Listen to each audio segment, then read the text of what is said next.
नमस्कार दोस्तों, आज की वीडियो को बिल्कुल भी मिस मत करना क्योंकि आज की टॉपिक आपको देखने में भले ही छोटी लग रही है बट आज की टॉपिक जो मैं पढ़ाने जा रहा हूं 90% छात्र यहीं पर गलती करते हैं। अगर आपको लगता है कि आपसे गलती ना हो तो वीडियो को पूरा जरूर देखना दोस्तों। वो कहते हैं ना कि देखन में छोट लगे घाव करे गंभीर, यानी घाव करे गंभीर। तो आज वही गंभीर घाव से आपको रूबरू कराने वाला हूं ताकि अगर भविष्य में आपको कभी भी इस टाइप के क्वेश्चन से आपको चोट देने की कोशिश की जाए तो आप उसे कैसे पार पाते हैं। आइए आज का हम सॉल्यूशन देखते हैं। अनुच्छेद 28 को पढ़ने वाले हैं। इससे पहले हमने 25, 26, 27 को कल की क्लास में हमने डिफाइन किया था, तो आज हम इसे पूर्णतः अच्छे तरीके से डिफाइन करने वाले हैं, मतलब उसे समझने वाले हैं क्या अनुच्छेद 28 को, कि अनुच्छेद 28 में क्या क्या है। दोस्तों इसमें ऐसे ऐसे पॉइंट छिपे हैं जो कि आपको देखने में लग रहा है कि हाँ ये बहुत ज्यादा डिफिकल्ट है ये, क्योंकि जो 25 से लेकर के 28 तक जो अनुच्छेद है उसमें धर्म से रिलेटेड है और धर्म की टर्मिनोलॉजी सबको समझना इतना आसान नहीं होता है।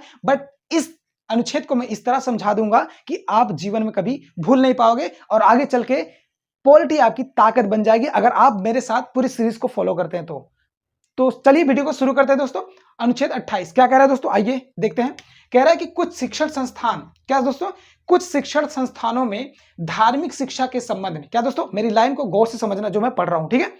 कुछ शिक्षण संस्थानों धार्मिक शिक्षा के संबंध में, क्या दोस्तों किसके संबंध में, धार्मिक शिक्षा के संबंध में स्वतंत्रता होगी। क्या दोस्तों, कुछ शिक्षण संस्थानों में धार्मिक शिक्षा के संबंध में स्वतंत्रता होगी। कहने का तात्पर्य है दोस्तों क्योंकि कुछ शिक्षण संस्थानों में धार्मिक शिक्षा को लेकर के क्या होगी, स्वतंत्रता होगी। ठीक है, पहली लाइन। आइए दूसरी लाइन देखते हैं। यानी इसके कहने का मतलब क्या है, यदि, क्या दोस्तों, यदि कोई धार्मिक शिक्षा हमें दी जाती है या कोई देता है, क्या दोस्तों, अगर किसी के द्वारा हमें धार्मिक शिक्षा दी जाती है तो हम क्या करेंगे, आगे देखिए, तो उसे मानने के लिए हमें बाध्य नहीं किया जाएगा। क्या दोस्तों, कह रहा है कि यदि कोई हमें धार्मिक शिक्षा दी जाती है तो उसे मानने के लिए हमें बाध्य नहीं किया जाएगा, उसे हमें मानने या ना मानने की पूर्णता आजादी है। सरल भाषा में समझाऊं, देखिए कहने का तात्पर्य है यदि धार्मिक शिक्षा हमें दी जाती है तो उसे मानने के लिए कोई भी हमें बाध्य नहीं करेगा। अर्थात अगर किसी व्यक्ति किसी संस्था द्वारा, किसी संस्थालय द्वारा या किसी भी स्कूल कॉलेज द्वारा अगर हमें धार्मिक शिक्षा दी जाती है तो उसे हम माने या ना माने ये हमारी पर्सनल चॉइस है। ठीक है, इस पे किसी का अधिकार नहीं है क्योंकि ये हमारा मूल अधिकार है और इसकी संरक्षता हमें माननीय न्यायालय द्वारा प्राप्त है। ठीक है दोस्तों, तो मेरे ख्याल से अनुच्छेद 28 आपको अच्छे से समझ में आ गया होगा कि अनुच्छेद 28 आपको कहना क्या चाह रहा है और आपको समझाना क्या चाह रहा है। आई थिंक ये चीज आपको समझ में आ गई होगी, इतने अच्छे से मैंने समझाई है, ये चीजें आपको भूलने नहीं चाहिए दोस्तों। ठीक है, आइए अनुच्छेद 29 की तरफ देखते हैं। अनुच्छेद 29 क्या कह रहा है दोस्तों, आइए देखते हैं। अनुच्छेद 29 क्लास 1, अनुच्छेद 29 क्लास 1 को देखते हैं दोस्तों। इसमें क्या कहा है, प्रत्येक नागरिक अपनी भाषा एवं भाषा, लिपि एवं संस्कृति को बनाए रखने का अधिकार। मतलब कह रहा है कि प्रत्येक नागरिक को दोस्तों अपने लिपि एवं अपने संस्कृति को बनाए रखने का अधिकार है,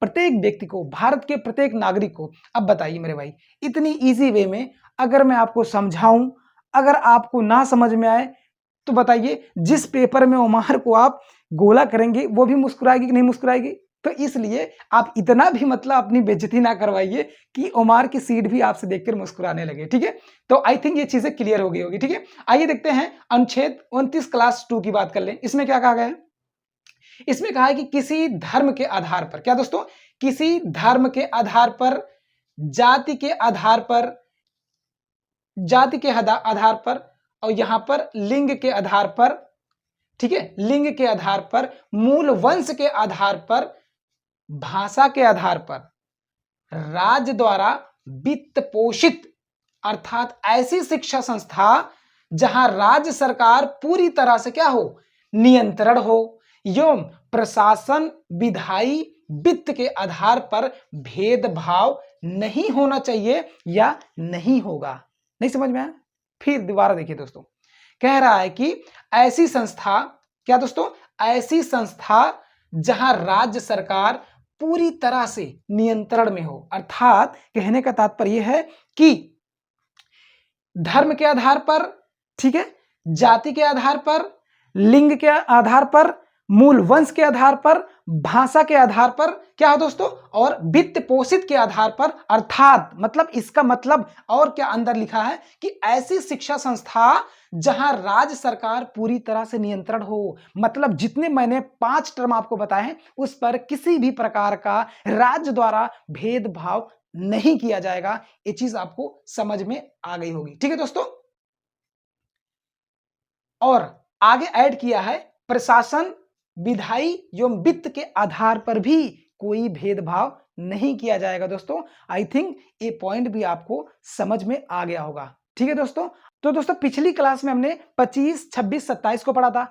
आज की क्लास में हमने देखा 2 अनुच्छेद अभी तक, 28, 29। तो तीसरे नंबर पे चलते हैं, अनुच्छेद 30 की तरफ, जो कि आर्टिकल बहुत छोटे छोटे थे और आपको समझ में भी आ जाया होगा। तो आज हम 28, 29, 30 को पूरी तरीके से समाप्त करने वाले हैं। दोस्तों हर एक पॉइंट्स आपको बताएंगे। अनुच्छेद 30 में ये छोटा सा है बट बहुत ही ज्यादा इंपॉर्टेंट है। ठीक है, आइए शुरू करते हैं। अनुच्छेद 30 क्या कह रहा है? जितने भी भाषाई धार्मिक, क्या दोस्तों, जितने भी भाषाई धार्मिक अल्पसंख्यक अपने मनोअनुकूल, क्या दोस्तों कह रहा है कि जितने भी भाषाई धार्मिक अल्पसंख्यक हैं वो क्या कर सकते हैं, वो अपने मनोअनुकूल अपने शिक्षण सेवा संस्थानों की क्या कर सकते हैं, स्थापना कर सकते हैं। समझ में आया? नहीं समझ में आया? एक काम कर मेरे भाई, जो अपने दिमाग की वाईफाई है ना उसको जलाओ।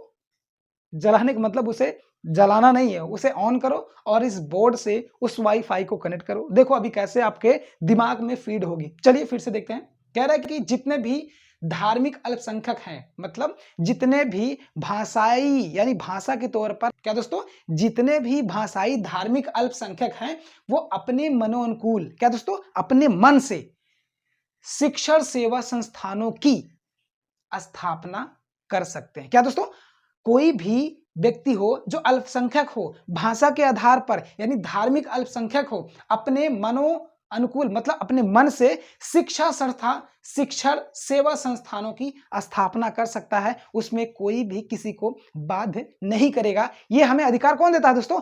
हमें हमारा ये अधिकार हमारा भारत का संविधान देता है। ठीक है दोस्तों, आइए देखते हैं नेक्स्ट पॉइंट क्या कह रहा है।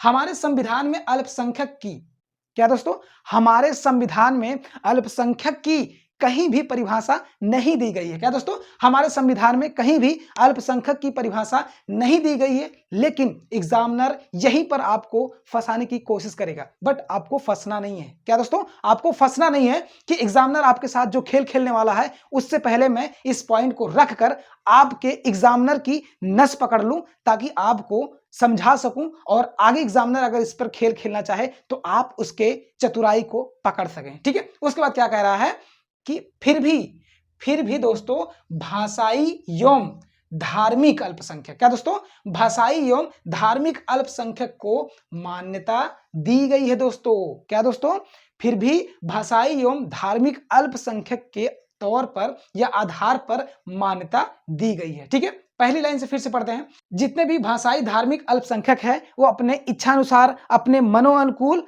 क्या कर सकते हैं, शिक्षण सेवा संस्थानों की स्थापना कर सकते हैं। ठीक है, पहला पॉइंट क्लियर। उसका दूसरा क्या कह रहा है कि हमारे संविधान में, क्या दोस्तों, हमारे संविधान में अल्पसंख्यक को कहीं भी परिभाषित नहीं किया गया है। क्या दोस्तों, हमारे संविधान में कहीं भी अल्पसंख्यक को परिभाषित नहीं किया गया है। फिर भी भाषा एवं धार्मिक अल्पसंख्यक, क्या दोस्तों, फिर भी भाषाई एवं धार्मिक अल्पसंख्यक को मान्यता दी गई है। कहां पर? हमारे संविधान में। ठीक है दोस्तों, आई थिंक ये भी पॉइंट जितने मैंने आपको बताए वो सीधे आपसे कनेक्ट हो गए होंगे। इसमें कोई समझने वाली ज्यादा मेरे ख्याल से, अगर आप डायरेक्ट इसे बुक से समझते तो शायद आपको कंफ्यूजिंग होता कि कहना क्या चाह रहा है।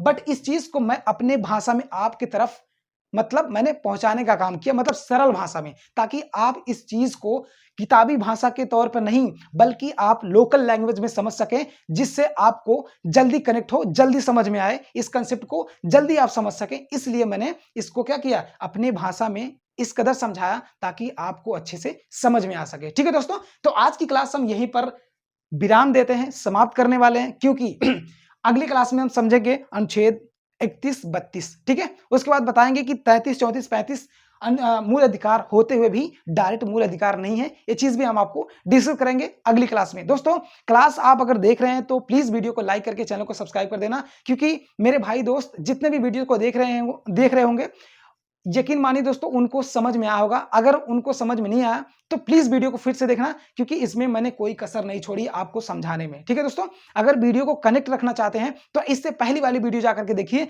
क्योंकि जब तक आगे वाली वीडियो मतलब पहले वाली वीडियो नहीं देखेंगे तब तक इस चीज को उस अनुच्छेद से कनेक्ट नहीं कर पाएंगे। तो आज की वीडियो को हम यहीं पे समाप्त करते हैं दोस्तों। कल फिर से मिलते हैं नए ऊर्जा के साथ, और अगली वाली जो क्लास होगी वो बेहतर कंसेप्ट वाली होगी, तो आप लोग उसे मिस मत करिए। और कल फिर से मिलते हैं, तब तक के लिए जय हिंद, वंदे मातरम। जय हिंद क्लास।